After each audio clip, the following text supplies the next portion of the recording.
he spits, it's a lyrical wonder. Got the lions around, sharp and fierce. When we hear one pride, you can't help but feel your heart pierce. Talking all the topics, keep it real, keep it raw. With a lion's mentality, we're ready for the roar. One pride, it feels right. Jeremy B bringing the heat, morning light. Every weekday at 11 we taking flight. Lions talk alive, yeah, we ready to bite. One pride, hear us loud. Jeremy's in the zone, making us proud.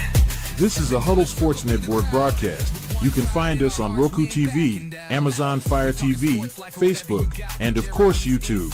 Get all your NFL news here first. Here in Detroit. How's everybody doing tonight? Good. Sir? We got MDE in the chat already. What is up, SJB and the Baseball Roundtable Megaminds? Happy Saturday evening, and yes, it is. We got Boston Paul. Of course, that means he's a Red Sox fan. We got Jamie Malloy, the Yankees fan and writer. We got Ad McNally, Steelers and Guardians fan. I don't know why I even say that word, nasty G word. It should be Indians. And Big Rich Richardson, who's a Steelers and Rangers is this better? follower. Am I fixed? Yes. Yes. Much better. I unplugged my mic. Nice. I think what was happening is you were getting a little bit of a feedback loop behind the mic and your earbuds, because your earbuds have a mic. Yeah, I'm trying to figure it all out. These are all new. Yep. So good evening, everybody. Welcome to the Baseball Roundtable Talks presented by KCB Sports Network, where we're 1 month into the MLB baseball season, and the league has already given us chaos, surprises, and some downright bizarre trends. Tonight, we're breaking down the ABS Challenge success rates, debating two of the greatest pitchers ever, and sorting out which early season records are real and which are fool's gold. Let's get into it.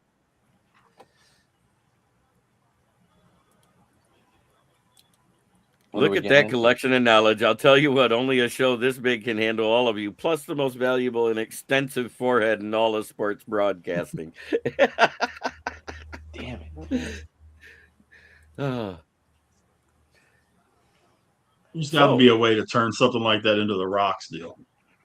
Yeah. The most electrifying forehead in sports and entertainment or something like that. There we go. The ABS success rate. There's a lot of teams that actually have been very successful with the ABS rate. It's really weird. So you got Kansas City. Boston for our attention. The number one team is the Kansas City Royals at 64%, Arizona Diamondbacks at 52.6%, and Chicago Cubs at 44%, St. Louis at 50%, then Detroit Tigers at 43.8%. But the Mariners are at 50%. But where they're lacking on is the pitcher success rate. That's why they're 50-50.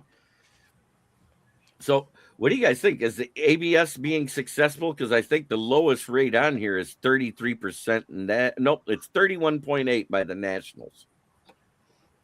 Is Paul Wendelstadt still the highest checked in the ABS? Oh yeah, I'm pretty sure that's because he had the I didn't hear how many, but I know that he was doing the A's and the Guardians today on the radio, and every time there was a challenge, you could just hear in his voice how fucking mad he got. And I was laughing.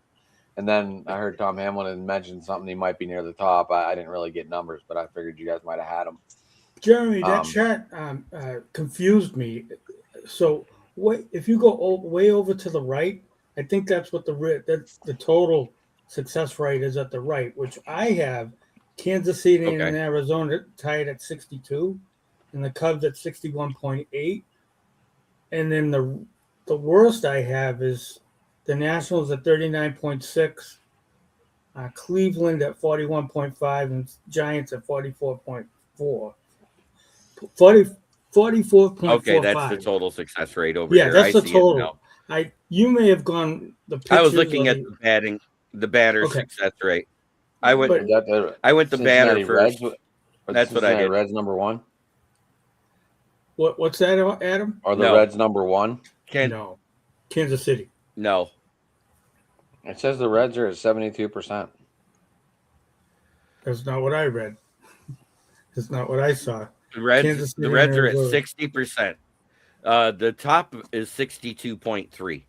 Right. The tie goes 62.3, 62.2, 61.8, 60.8, 60.4. Then the Reds at 60 dead flat, But tied with the Mariners. The cool thing about it, though, is this is such it can change based on the pitcher and the catcher and who's asking for it. You know what I mean? Who's asking to review it? And that really kind of skews all of these numbers. You know. Part of it too is if you look at it, that's 60%. That means 40% of the time it's wrong. Right. Yeah. It's 50. It's almost 50-50. Right. You know, it's not. It's they're not as. It's not one of those cases that these umpires are as wrong as we think they are, unless your name is CB Buckner. Yeah. Which I'm surprised he wouldn't be at the top of the list of the ones being challenged. But it's not a case where I think a lot of people were expecting it to be 90-95%. He's actually, believe it or not, when we went through it, if I remember right, when we went through it there a couple of weeks ago in that last show, Boston Paul, Buckner is actually one of the better ones versus ABS. No. Yeah, it's just that the one was so glaringly bad, everybody thought he was the worst. His issue is high-low. You can always tell that. Inside, outside, he doesn't seem to have much of an issue. High-low, he has a heck of an issue. And safer out at first base. Well, there's that too. I have to tell you what I'm worried about is them doing it the whole game like that, like not just challenges, but the whole game being called. And there's talk about that. I don't know if you guys have heard that, but there's talk about maybe having the whole game called with the ABS. What do you guys think of that? Love this. Yeah, they're saying possibly doing it. Just have all of it be robot, and the umpires do everything else. That's the way it should be. Right. And MDE makes a good point here. I umpired for many years, from Little League up to American Legion. Calling balls and strikes is way harder than it might look. I would hate to have to do it with ABS. It would be humbling for sure. I agree with him. I umpired for several years, and my son-in-law has umpired for several years. It is harder. All parents in Little League and Pee Wee should be required to do one game behind the plate. Yes. Before they're allowed to say a word. Agreed 100%. But because it's tough. Now, granted, do you get more right than wrong? Of course. But, there are those that, it's one of those things that it is tougher than it looks. And that box that you see on TV, that little white box, is not 100% accurate either. Nope. So just like the ABS box isn't 100% accurate. It really isn't. So what happens if it's on the line in like If it nicks it, it's a strike. If it nicks it, it's a strike. Even if it just nicks if like the cover of the ball touches that line, it's considered a strike. It's a strike. It's on the corner of the plate. Yeah. Because that can, if it nicks it, I'm thinking the other day I'm watching, I'm like, okay, well, it's a little over to the right. What, you know what I mean? So, I'm amazed at how good the batters are actually way more successful on their challenges than the pitchers are. And I get it. When you're, 65 point whatever feet away from home plate. Yeah. 65. It probably looks like 60.5. Yeah, 60.5. So it probably looks like it's across the plate to you, but with the sweeping movement, if it crosses past the plate before it crosses that plane, outside or inside, it's not a strike. And these guys think it's a strike because they got used to it, the expanded strike zones of a lot of these umpires that are behind the plate now. Well, okay, so the strike zone is you need the letters on your shirt, right? Or your chest, right? Letters of So, your I mean- shirt and your knee, right? Right. That's Top of the that's knee basic- to the armpits. To the armpit. Top of the knee Yep. to the armpits. Yes. Yeah. So, I mean, you say, so how hard is that? Well, it's not easy. You're nipping the corners, you're going out. You know what I mean? I mean, it's not as easy as everybody think that. Everybody wants to play armchair umpire, and it's not easy. Can you imagine? MDE asked the question. Can you imagine a sumo wrestler batting the size of the strike zone? It would rival Jamie's beautiful forehead. Wow. Well, you could argue I was a smaller guy, so my strike zone was, when I'm up at bat, was smaller than I was Be the the same. average thing. judge. I was Think sumo 5'7" wrestlers when aren't I that big. graduated high school, Yeah, I was And- 5'5" if I was lucky. and I used to play in Montrose when I was like 5'2" in the 8th grade versus one Scott Aldred that actually was drafted right out of high school by the Tigers. Mhm. And he said he hated pitching to the shorter guys because the strike zone was so tight, top to bottom. It was Well, hard and then to I get would bend rid. over a little bit too, so it'd even be smaller. Oh yeah, you know what I always mean? you always bend over a little bit. So I mean, like, Well, and see, technically, that should not affect the strike zone. The strike zone is your standing strike zone, which is why Ricky Henderson changed his batting stance in the late 80s. Because remember how he used to get real hunkered over, and Pete Yes. Rose did the same thing? yeah, They Yep. changed the rule that the strike zone is based off of your standing pits to knees, Okay. not the way you're at the plate. But you're right. I mean, if that zone is this big, I'm 7 foot. I was 6'6" when I graduated high school. It's a whole lot easier for a pitcher to throw a strike against me than it was when you guys were in Yes, high sir. school at 5'2" and 5'7". yeah, But the umpire has to look at that, and also as an umpire, it's easy to see the one from the waist to the letters. Yeah. That's Right. easy to see. The But hard the ones are top- the ones around the knees. Right. Yes. The That- bottom rail. From because you're looking down, and it's hard depth perception wise and all that to be able to see it properly. It's not easy for these guys. Don't forget, you got and the- you got the catcher going like this too. He catches it real quick, brings it Yeah. down in, and if you're an umpire looking over the shoulder, right, you can't see that as much as we can see it on TV. You can see the catcher doing that, right? And if you had a taller catcher like me, because I played catcher almost my entire career, you can't see over the top of the catcher a lot of times. right, Now, if you've got a short catcher, that's one thing, but a Jonah Heim or a Sean Murphy or somebody like that that's 6'4", 6'5", Or- you got to look over him to get to the strike zone. And even Dylan Dingler, who's only 6'1", that's still got to be harder than it is those shorter catchers that are just under the 6 foot mark. I don't think you know. Pudge Fisk was not Pudge Fisk. Pudge Rodriguez was small, wasn't he? I don't think he was He- tall. Like at all. I think he was 5'8". He was 5'8" or 5'10". Yeah, he So, I wasn't mean, very. Most of the umpires aren't very big.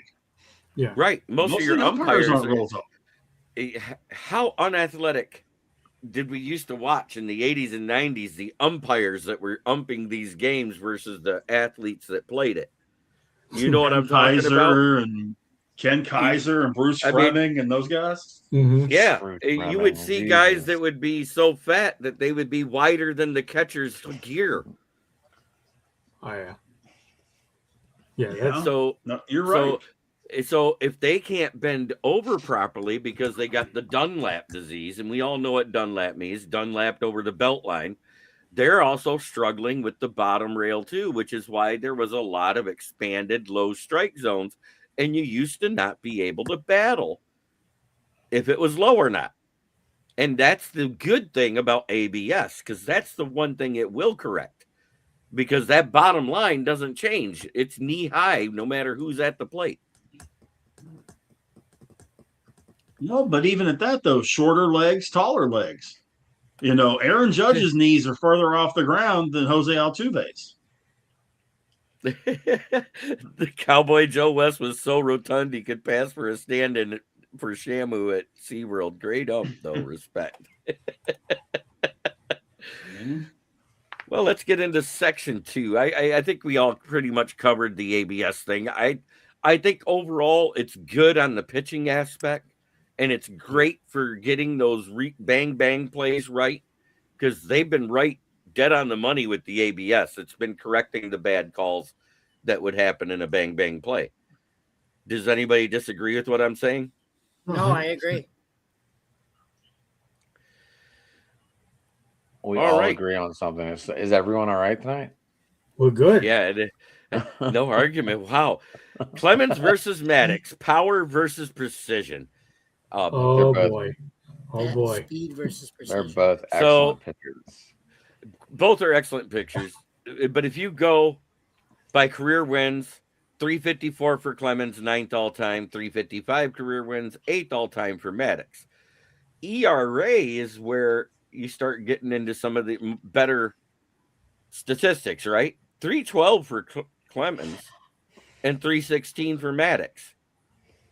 Strikeouts was the huge disparity.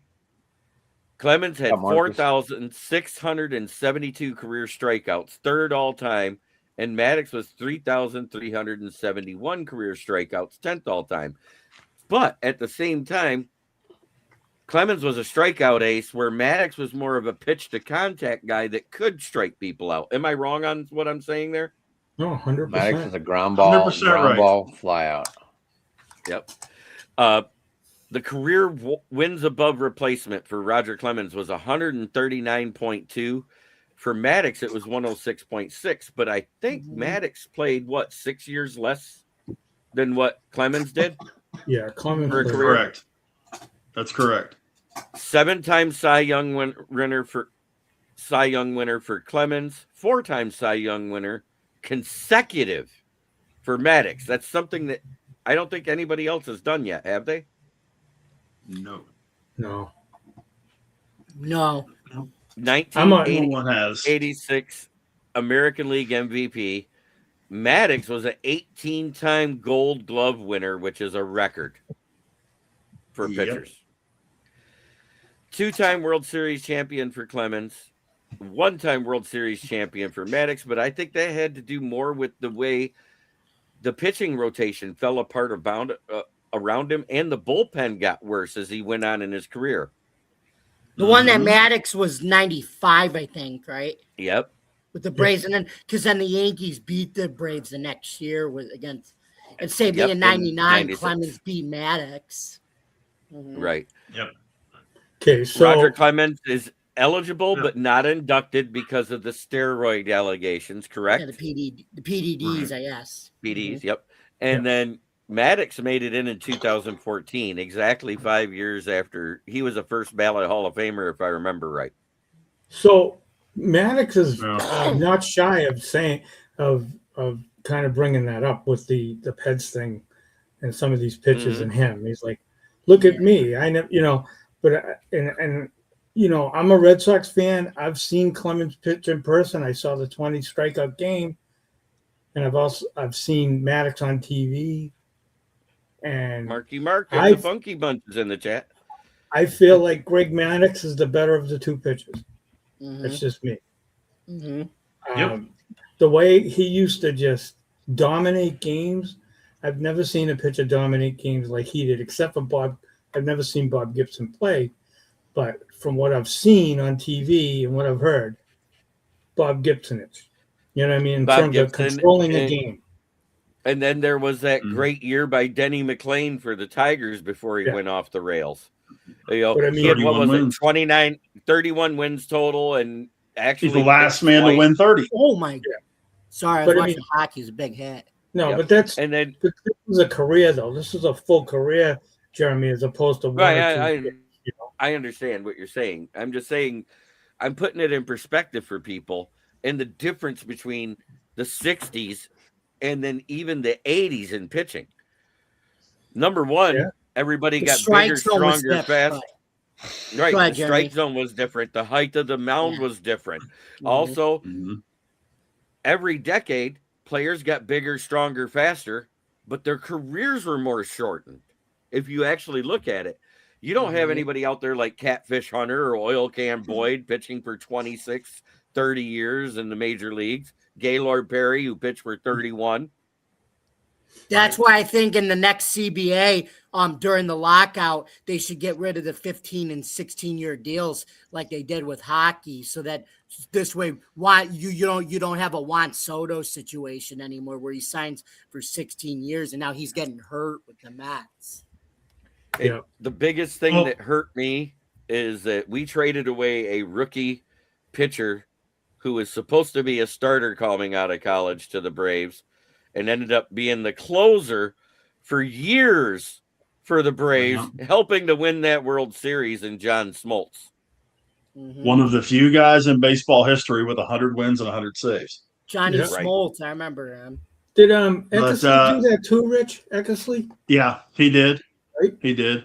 The only other person to get 4 straight Cy Youngs is Randy Johnson. Yeah. Right. They did not name a game after any other pitcher. There is a thing called the Maddox game, where if you throw a complete game, 9-inning game with under 100 pitches, it's called a Maddox game because he did it so many times. Unbelievable. Like you said, Jeremy, he pitched to contact. He struck people out because of his accuracy and the movement on his pitches, but he trusted the guys behind him. Clemens was just trying to blow it past people. Yeah. And if you look at the number of walks they had, Clemens had far and away, I mean, in spades, more walks. Yeah, I think Maddox. It was well over 900 more walks than what Maddox had, if I remember right, correct? Exactly. And that's because Clemens was more dependent on the speed than the accuracy. If you remember right, his walk rate went up his last 6 years he played past what Maddox did. His walk rate went significantly up because he couldn't control his changeup and his off-speed pitches anymore. All he could do is throw the fastballs. Yeah, but just imagine if Maddox plays those others, let's say he plays the 6 years to catch up with Clemens. He has 4,000 strikeouts or close to 4,000 strikeouts also, if not 4,000, maybe another Cy Young or two. His numbers would those numbers that he was a little bit away from Clemens, he'd either be at him or past him. Right. So and probably 4 more Gold Gloves out of those 6 years. Exactly. And he holds the record right now for most consecutive Gold Gloves by a player, period. Right. Didn't he win it like 8 years in a row, if I remember right? 18. He had 18 total. But I think he had 8 years in a row was the record, if I remember right. 8 or 9. I believe like it's more than that. It could be more. I thought it was only like 8 or 9 as the record because I thought he had like a little split in the middle of it. He actually won it 13 years in a row. Mike Hampton won it in 2003, and then he won 5 more in a row. Yeah. Good Lord. He won 18 out of 19. I've never seen a pitcher with a movement on his ball like Greg Maddux. Anybody I've ever seen pitch. I mean, and I've seen a lot in my 45, 50 years of watching baseball. Nobody's like Greg Maddux was. Nobody. The only one with that close of movement didn't have the control. And I mentioned him once already. Gaylord Perry. His knuckleball was fierce. It moved Mike all Mussina over was the place. kind of that same way too, a little bit. Yep. Mike Mussina, more accuracy than speed. Yep. Yeah, I have never seen a guy with the precision and the movement. It didn't matter where you put that target. You could have put that target anywhere you wanted to. He could have told you where he was going to put it. Absolutely. And he put it right there. It was amazing how he was able to do that.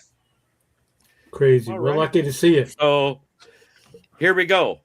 Who are you picking? Clemens or Maddox? Boston Paul. Oh, I have Maddox. Jamie. Back when the strike zone was what it was, and painting the corners would be called strikes, because now if he did that, it would either be a ball or the ABS would overturn those. Greg Maddux. Adam? Jeremy, I just sent you a question. Oh. It just came through, too. I like them. Yeah, give me a minute. I'm just letting you know. He asked for it in the crew chat. I got you. You're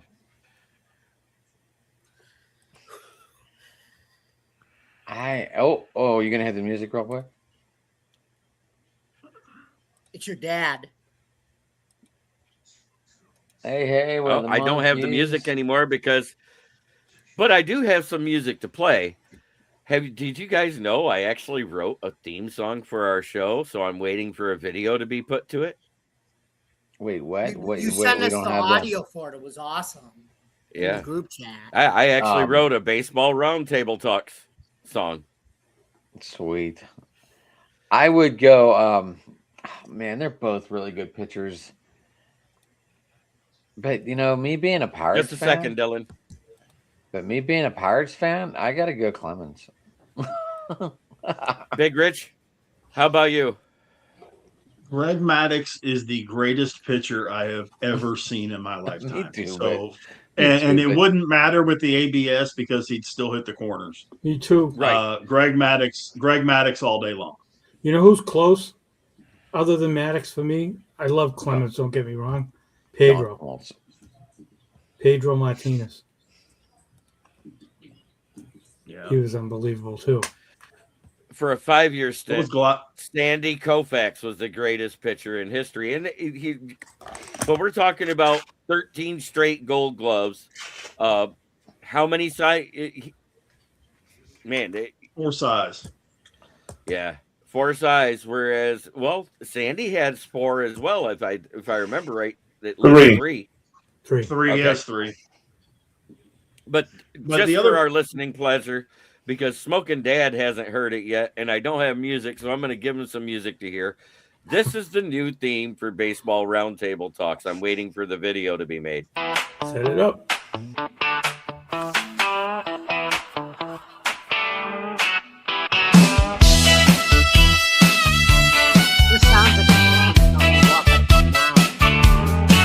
In the heat of a diamond where legends arise, Smoking Jeremy B's got the stats that surprise. From the Tigers to Yankees, the action's alive.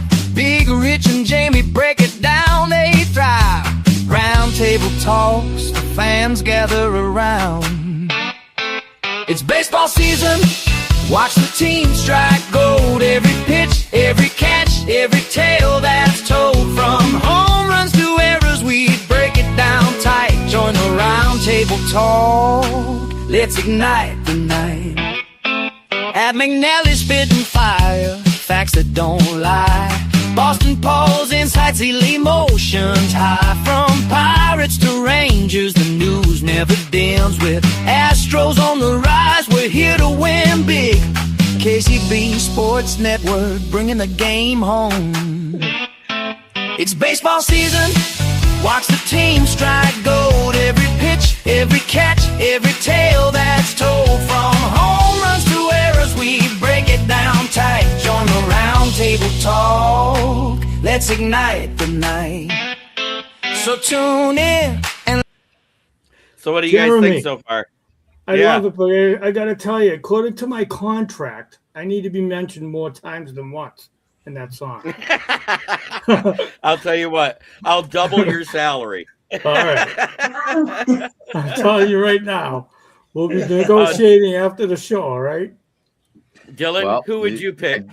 Who would you pick between Greg Maddux and Roger Clemens to be your pitcher if you could get them in their prime right now? I would pick Maddux because we know Roger Clemens used performance-enhancing drugs. But you know what? I'm going off the board for my pitcher if I have one game to win. I'm going Randy Johnson. I'm going to intimidate the crap out of you guys. No, you got to pick one of these two. No, one of these two. The subject was which one of those two would you pick, Clemens or Maddux?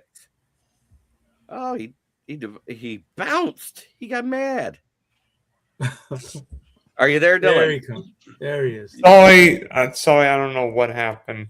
I don't know either. It's like your camera. That was perfect timing.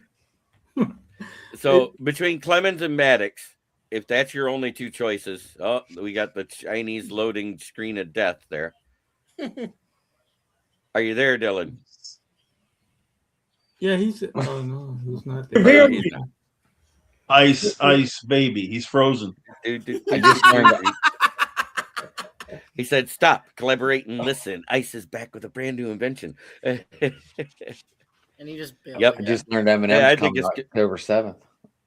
And that's happened to me too. I've had to go and completely just restart my computer and fire it back up. It's you guys have seen it's happened to me the last couple of weeks. Oh, Come yeah. on, we all know it hasn't happened more to anybody of us more than Larry David. Come on. Jesus. All right. Oh no. Here we go. We all know Larry David's getting. Did anyone have Cody Bellinger today in their fantasy team? I have him in a couple of shares. What I call shares, a couple teams. Where'd it go? He had a really nice day. I know. Okay, so let's get into this. Let's talk about it. MLB on pace records. Real or fool's gold? That guy on the A's is possibly on the record to break the most walks in a regular season. So if everything goes the way it is right now, the Yankees will win 105 games. The Braves are projected to win 114. The Guardians 90. The Cubs 105 and the Reds 105. The Athletics with 87 in the AL West. And the Padres with 110 over the Dodgers at 105 and 57. The Tigers are sitting at 84 and 78 right now. And I think that's mostly due to inconsistencies. There he is. He's back. I think it's mostly due to looks like he's frozen again. Tiger. Are you there, Dylan? Are you alive? Blink twice if you are. That's definitely a still shot. Definitely a still shot. Weird. I'm gonna give a shout out to Jose Ramirez today for stealing base number 300. He's struggling. Good job. Good job. Well, on this, so Jeremy, on this list. Do you see that? Dylan's shot looks like a driver's license photo for a 16-year-old after eating too many Snickers. I thought he would have. All right, guys, let's bring it back. Can I tell you? I was thinking more like McLovin. There you go. Yep. Is that Kurt? It's Mike MD. Is that who that is? Bring us home. Is that who that is? Kurt? No, I'm losing my train of thought now. No, so this list. Okay, so which one of these teams at the top of these divisions is fool's gold? Yeah. Fool's gold? I think. Go ahead. The Reds. I actually thought the Reds might win the division. Along with Big Rich, we both said that. I mean, it's it's because of the manager, but I never. I'm gonna put that list up on the screen here so we all can see it. Yeah, they're talking 95 wins for the Reds. To me, that's a lot of wins for the Reds. 105. Some of the things that stood out to me. 105. Yes, I'm sorry. With they're saying the Cardinals at 90, that's a surprise. The Rays at 90. Hey, you're moving. We can see you. The Braves are 114. That would tie the 98 Yankees. I mean that's great. The Padres 110. That's huge. I would think they would say the Dodgers are 115. No, we know the Padres are not going to win 110 games. This is why I'm saying that's no. These are just going by the records they have now and what they think they're on pace for. Right. I didn't think I could see the Yankees, but I didn't think they would cruise in that big in that division. Well, Jamie, 15-game lead over separating first and second. Wow. Well, Jamie, you probably know this better than anyone. I mean, sorry to my Boston friend, but I don't know what happened to the Red Sox this year. I mean, they can't hit, they can't pitch. I mean, you can feel, but I'll tell you what happened to the Red Sox. You want a real quick?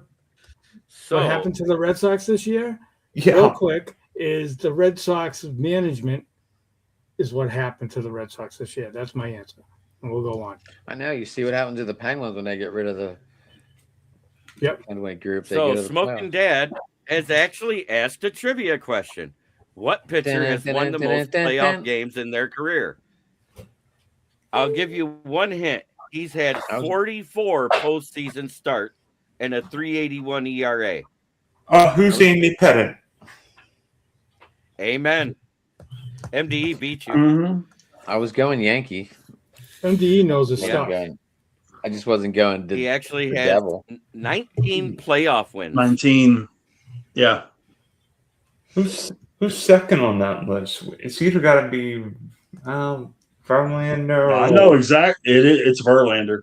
Okay. Hey, yeah, it's Verlander, Smoltz, Glavine, then Kershaw. That's your top five. Pettit with 19, yep. Verlander with 17, Smoltz with 15, Tom Glavine with 14, and Clayton Kershaw with 13. Kershaw, yep.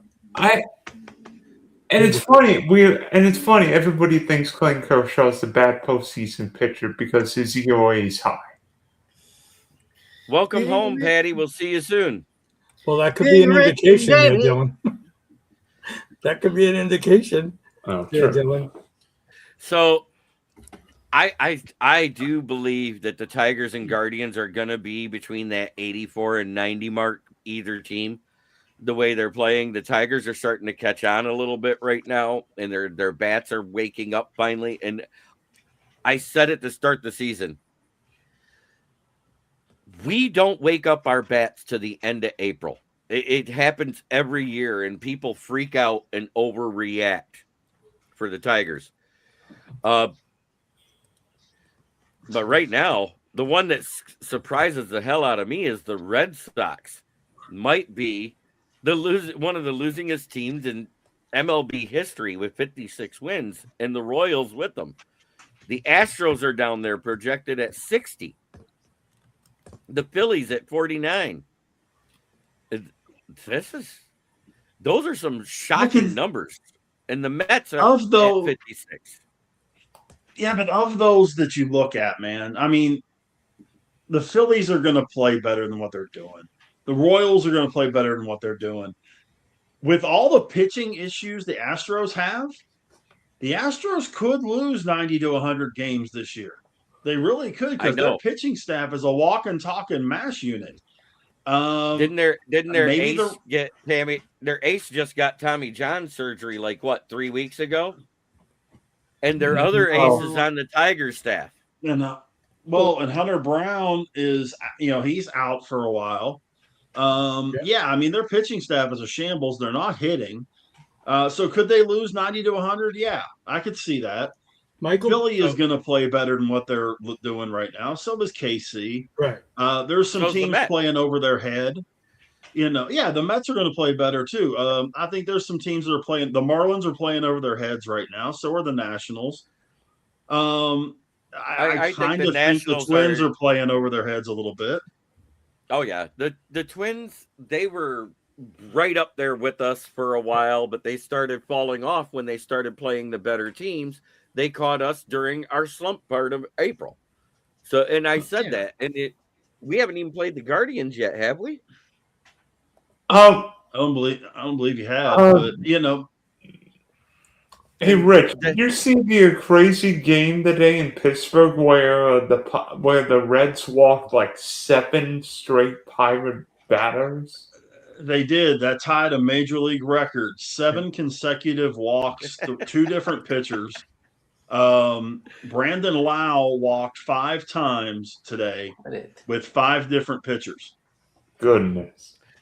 Astros just called Wilbur Wood and asked him to come out of retirement, but he is dead. So they are going to have to continue to throw Mike Burrows and the guy from Lowe's that serviced the oven in the kitchen yesterday. Wait a minute. Let me see. Let me double check. Yep. The Reds That's pretty dang close to right. The Reds walked 11 men today. Yeah, they did. And 5 times Brandon Lau walked 5 times. 5 different pitchers. And by the way, one hit back. And by the way, Trevino did hit Magnum on a 34-mile-an-hour knuckleball, but that doesn't matter. That hit the ground and then hit Magnum. So my question to all of you is the ones at the top, who are the pretenders? The top two in each division, who do you honestly think are the pretenders? The pretenders? The Padres. The Padres and the Cubs. Well, Padres and the Reds to me. I think it's more the Cubs. Their middle relief. If you get to it early, you can beat them. And that's a huge thing, especially now that there's a DH. There's no reason to have to get to a guy early. But Jeremy, who really believes the Padres are going to win 110 games? I don't believe the Padres either, but I think what I mean? The Reds. But the Dodgers could win 105, 100%, but they got to get healthy too. They're dealing with a few injuries here and there. And Yamamoto is great, but Shohei hasn't been as good on the mound this year. Wait a minute. Shohei may be the best pitcher in the league this year. The Dodgers at 105 wins is low. They should be 115. Wow. And in the AL West, who do you think is the pretender at the top? The Rangers or the Athletics? Both. I think the Athletics are playing really good ball right now. And if they get on a hot streak, I could see them passing 87 wins. They could. If you're looking at pretenders from the top two spots out of each division, I'm really going to get at least one person in this group mad. I think the Yankees are one of them. Ooh. I don't know. They look good. And I think the Cubs are the other one. Yeah. Yeah, I think the Yankees and the Cubs. I agree with the Cubs. I think the Yankees, if their pitching holds out the way it has been lately, Max Fried has been a beast. I should know. He wins me a couple games in the middle of the week every week. But Rich, are the Braves that good? You know what I mean? They're talking 114 wins. The Braves are the Braves most are that consistent good team in baseball right now, in my opinion. Jeremy, here's the thing I can tell you that I can tell you about the Yankees that it should explain everything. They're about to put Anthony Volpe back at shortstop when he comes off the injured list. Yeah, that's no good. Anthony Volpe can't hit a beach ball, let alone a baseball. And there's a reason why McGonigal is playing 90% of the playing time at shortstop right now, because Javi Baez is Andy Volpe. Well, there's no reason for Caballero to get pulled. Right. Caballero's playing fantastic. Yes. You know what, Rich? I feel bad for Volpe because he's such a good kid. But yeah, you're right, 100%. He seems like a great kid, but he's awful. Yeah. I'm sorry, he is. He is. I'm still trying to figure out how the hell he won a Gold Glove 2 years ago. Mason Wynn wasn't playing shortstop in the AL. That's why. Didn't he have the most errors too, or something? Last year, was it last year? He had the most errors. Yeah, last year he had the most shortstop. Yeah. So congratulations, Jose Ramirez. What was it? He stole his 300th base. Yeah. Are you saying congratulations to a Guardian person? I sure did. There you go. Wow. Are you feeling I'm okay? fine. Hey, it's a feat. It's a feat. It is. 300 is not easy for people to do. There's very few people that have done 300 stolen bases in their career. So that's a huge feat. I'll give credit where credit is due. Yeah. Jeremy, a little later on this season, he will become 300. He's at 291 in homers right now. Right. Yeah. And he almost hit one today. He's a Hall of Famer, if you ask me right now. Yeah, I love hearing almost because it's the same thing I said last year. You guys almost went further in the playoffs than Detroit, too, but that counts as much as horseshoes and hand grenades. Yeah. But 300 is a big deal.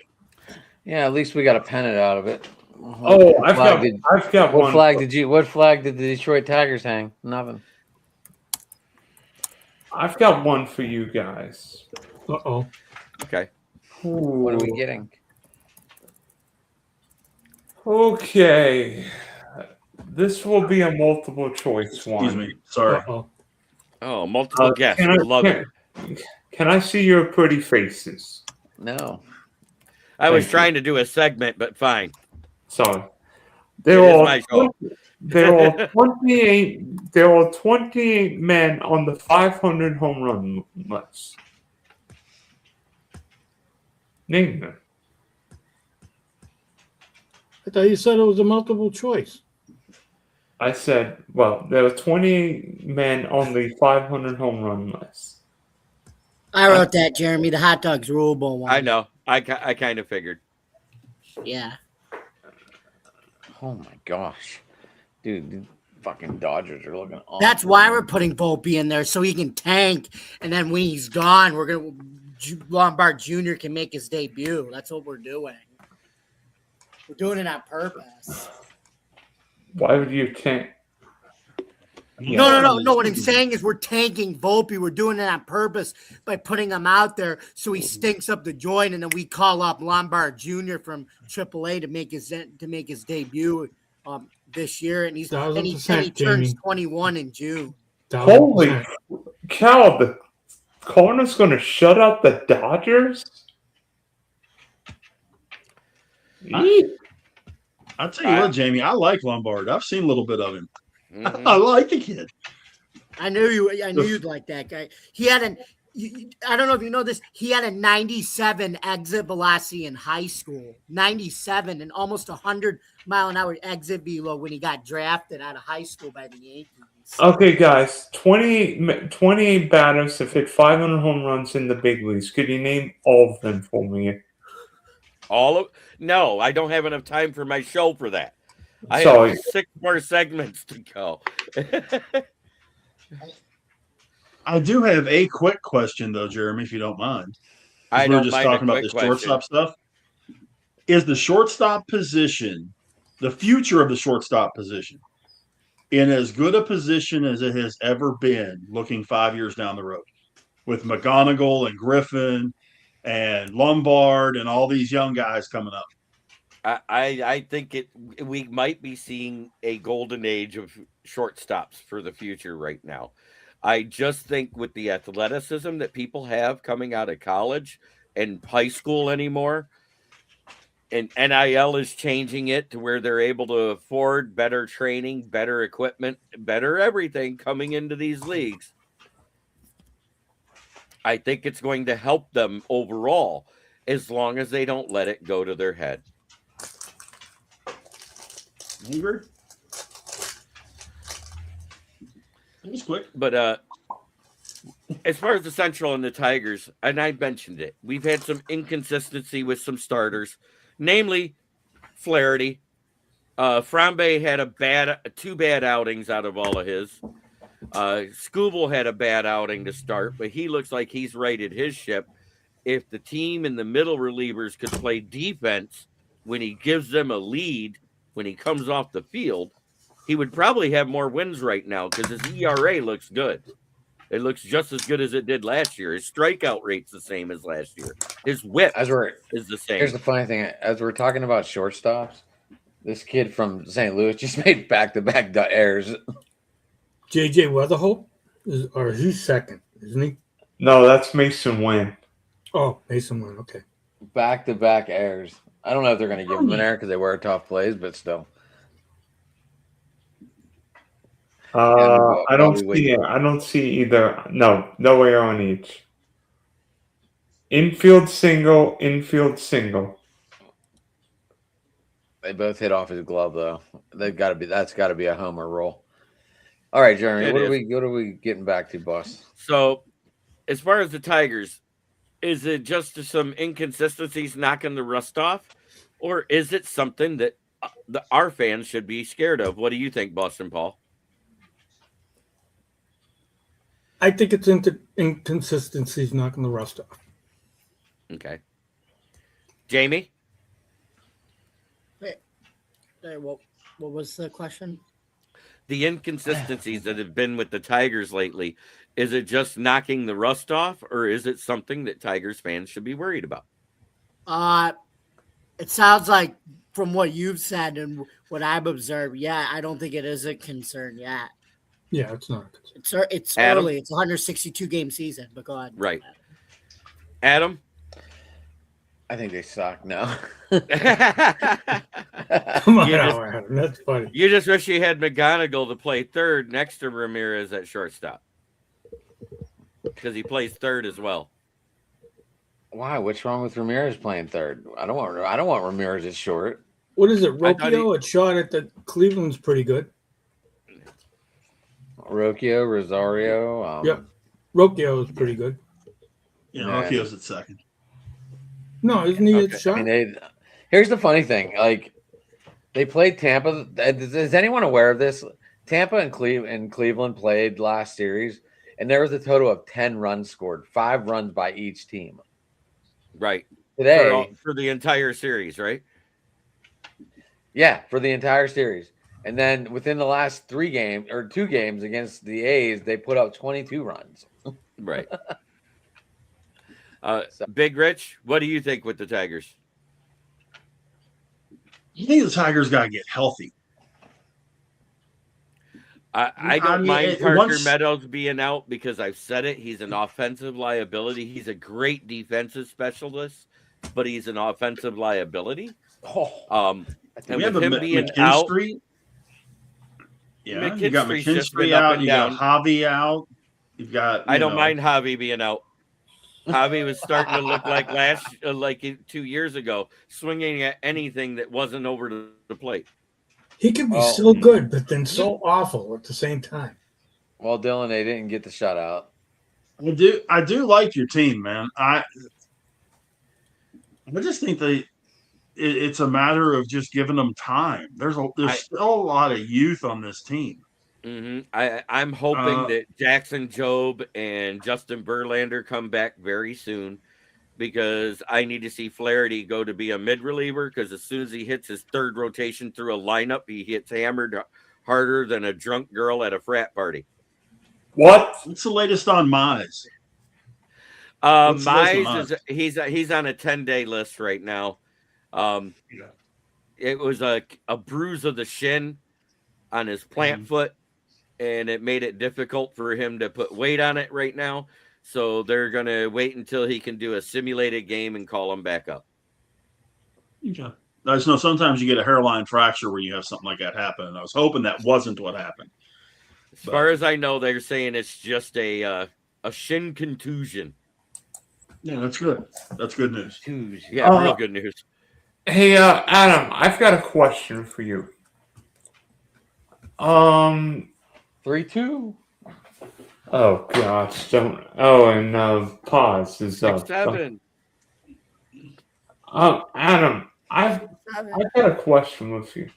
Go ahead, shoot it. Hurry up. What do you think about Connor Griffin's potential? About Connor Griffin's season? I mean, yeah, he struggled early, but now he seemingly hit today. I mean, he's seemingly hitting better, double and a triple today. Well, I did he have any RBIs today? Yeah. I don't know. I didn't really pay attention, but I know they won big. I know he's got to be leading in this category for rookies, under 100 at bats, and he has 15 RBIs going into today. He had 2 today. So he has 17 RBIs and still under 100 at bats, which is pretty phenomenal for a rookie. If he went 2, that means he's batting over 250 today, right, Rich? Is he over 250 yet? He's at 260. So he's over 250. I think he's doing excellent. I'm sure Rich is waiting for the strikeouts to catch up, because not everyone goes over. You always say he's gonna have a lot of strikeouts, Richard.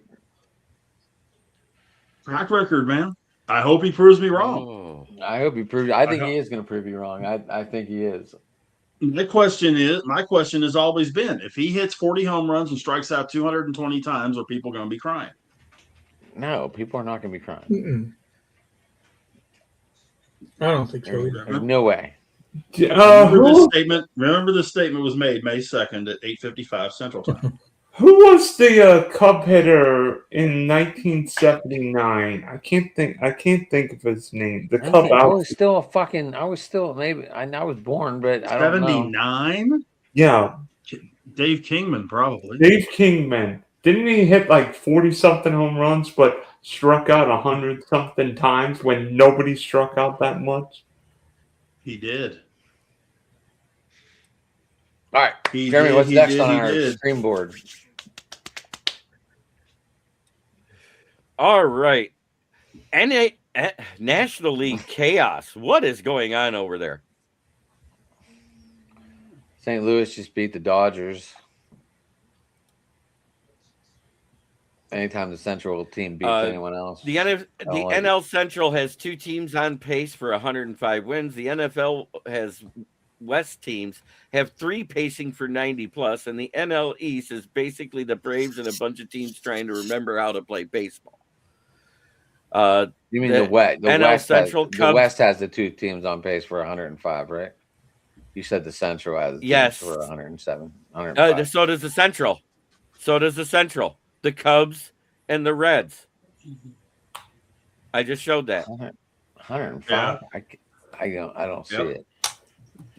I mean, I hope it does. It will actually be good for baseball. It will be competitive when they're trying to go up against football.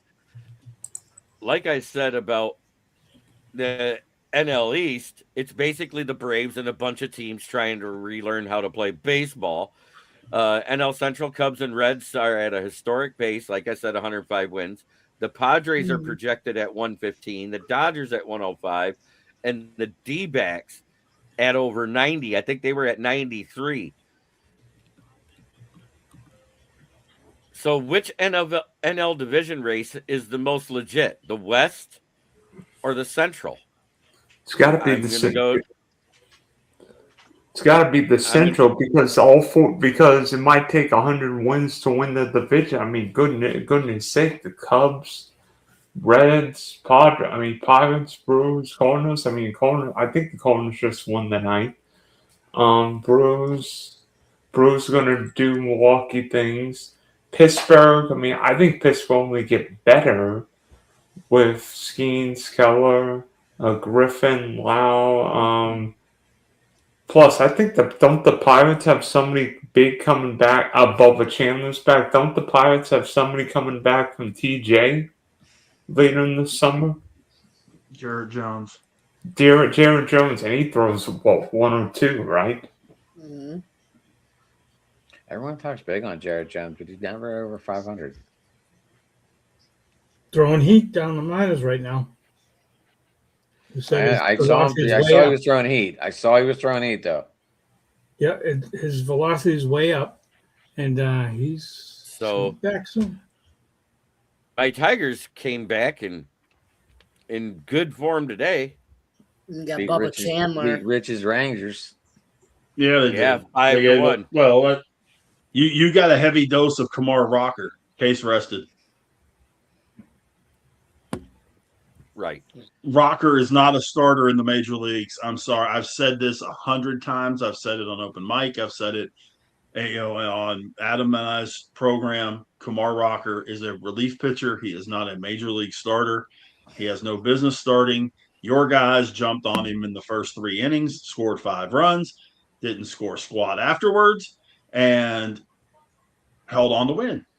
So good kudos to you guys.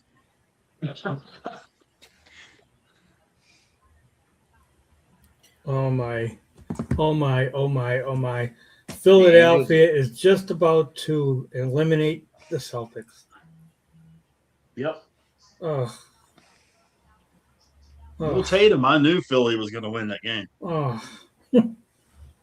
My Boston sports just gets better and better every day. But Jeremy, to answer your question, I got to think the most legit one is the West. Because I think the Central is going to kind of start work itself back down. The East, I think you're going to see Philly and the Mets get better and start easing themselves up to give Atlanta some competition. But I was just looking, the American League is 22 games under 500 against the National League in interleague play. So that's where we're seeing all these better records in the National League compared to, you don't see any of those kind of records in the American League. But yeah, I think the West is the one that's most legit. I think you could see one over 100 and then one at like 98 or 99 when the season's over.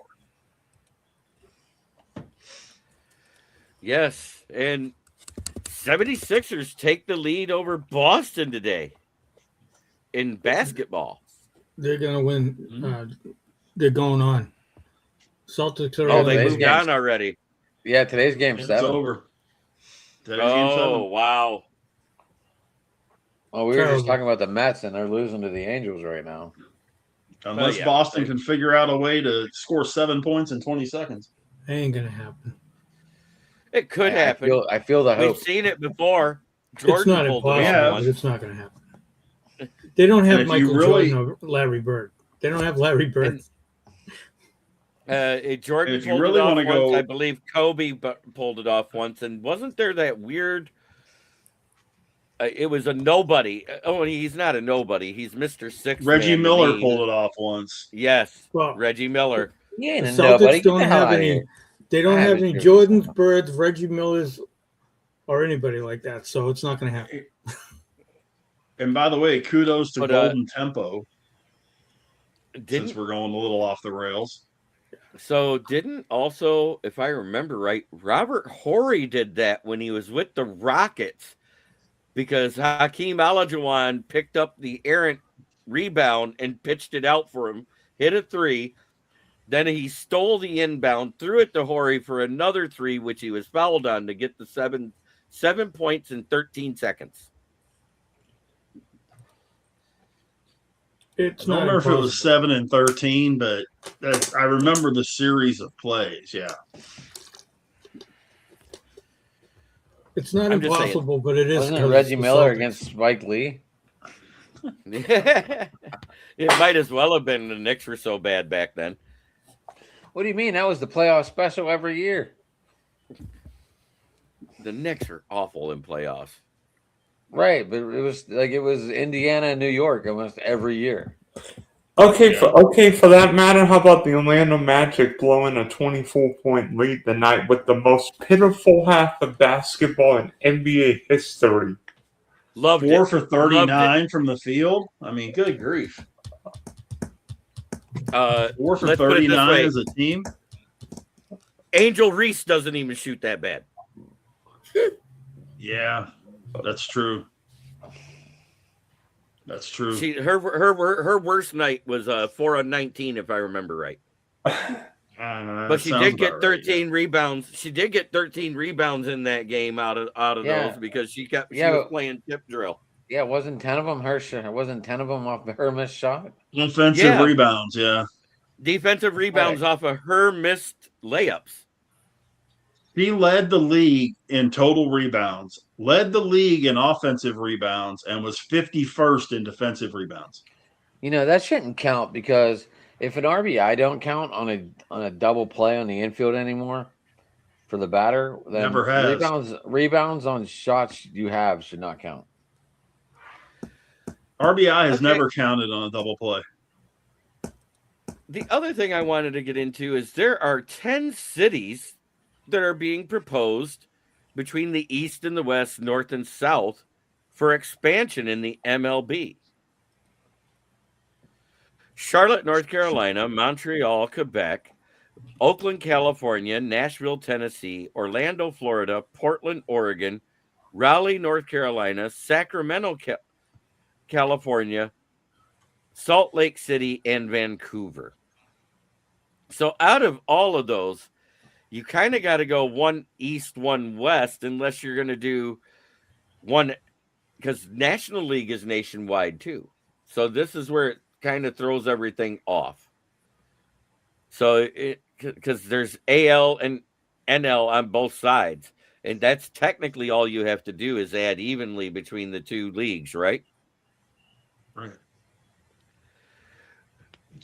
change the division structure, and you got 16 on each side. 14 divisions on each side. Montreal and Salt Lake. I would love Montreal to get the Expos back, but they would have to be the Expos again. If there's a team put there, I want it to be the Montreal Expos. Salt Lake does have the population, and it's actually a growing population for a metropolis. At one time, they were just outside the top 50. Now they're in the top 25 in population, so they are a mid-major market. They could support it. Nashville, of course, is a growing population. That can support it. Charlotte is another. Charlotte and Raleigh both are growing populations in North Carolina. The ones that I think are the odd ones out is Sacramento, California. The jock tax and the way the taxes are, and people are leaving California to go to Nevada or Utah quicker than they are wanting to stay there. Sacramento's thriving better than Oakland, though. No, yeah, I understand that. In Oakland, they just lost the team. I don't see that being a valid option. How do we know they didn't go to Sacramento and say, hey, you're hosting the A's for the next few years. We'll give you a shot at, a franchise based on, your attendance and how the fans react to your team and all that. So I don't think Sacramento is out of the question. I loved when did you guys see that on X that Angel Reese posted one of her pictures from her model shoot, and she says, "Oh, I'm killing modeling. Is there anything I can't do?" And KD responded, said, "Make 3 layups in a row." Nope. I thought that was the best diss ever. So, Boston Paul, which two cities do you think deserves it more? I'm thinking Nashville, and I'm thinking Salt Lake City. Here's what I like about that. The Nashville one, you have the easiest name to go with. You could just call them the Nashville Sound. Yeah. They already have the Nashville Sound. Yeah, but that's in another. It's in another. That's a trip. Yeah, AAA. What? Right. That's a AAA team in Nashville. Yeah. Yep. But I'm saying if they're going to go there, they might as well just expand that stadium, make it bigger. It would be cheaper to refurbish that stadium to do it and make the Nashville Sound a major league team. Although I would love to see Montreal myself, and I agree. Expos. Yeah. Some great players come out of the Montreal Expos. Sorry, go on. Okay, Jamie, what's your take? I'm gonna say Montreal and Nashville. Nashville, we could call them the Nashville Dollywoods, and then their theme song coming out of the field is 9 to 5. There you go. I like it. Adam, I'm thinking North Carolina, and I'm thinking Charlotte and Salt Lake. Charlotte and Salt Lake. Okay. Yeah. Big Rich. But who are we losing? No, you're losing anybody, which is unfortunate. Yeah, we're not losing anybody. Rich. They're talking about going to 30 teams. They're already at 30. They're going to 32. 32. Yeah. Which, by the way, once we get finished with this particular aspect of it, I have a related question, Jeremy, I'd like to ask you. I'm going Montreal. I'm with you. I'd love to see the Montreal Expos back. The Western team, I'm caught between Portland and Salt Lake City. I would probably go Salt Lake City though.